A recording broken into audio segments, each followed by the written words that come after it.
Представь, что есть нечто, что может тебя поразить, нечто ошеломительное, но ты об этом не знаешь.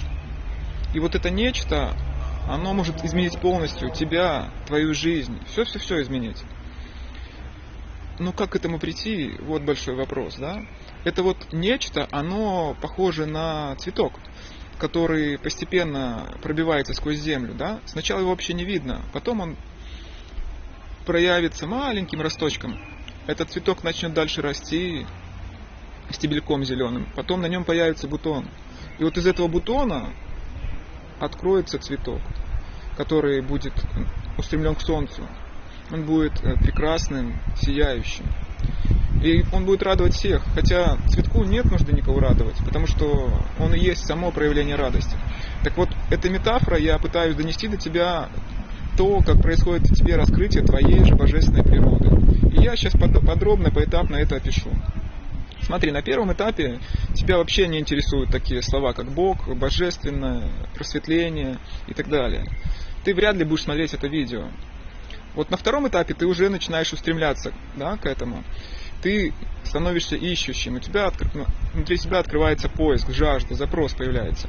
Но есть двойка, есть ты и есть где-то там нечто божественное, где-то далеко, в бесконечности есть Бог. Ну, а ты здесь себе такой маленький.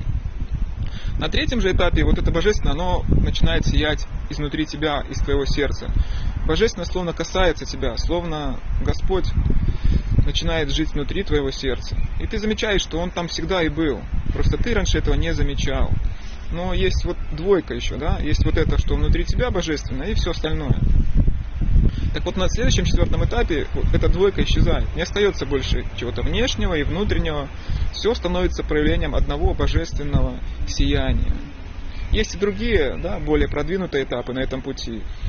Потому что раскрытие духа, оно запредельно, оно непостижимо даже уму. И я прошу тебя не заблуждаться по поводу этапов, да, вот описанных мною. Четко и ясно увидеть на каком-то этапе. Потому что из зернышка сразу не получится бутон и цветочек. Это постепенный этап. То есть нужно увидеть четко, где и ты на каком этапе находишься, и продвигаться постепенно вот в этом пути божественного сияния и любви. Спасибо за просмотр, и удачи тебе, и всех благ.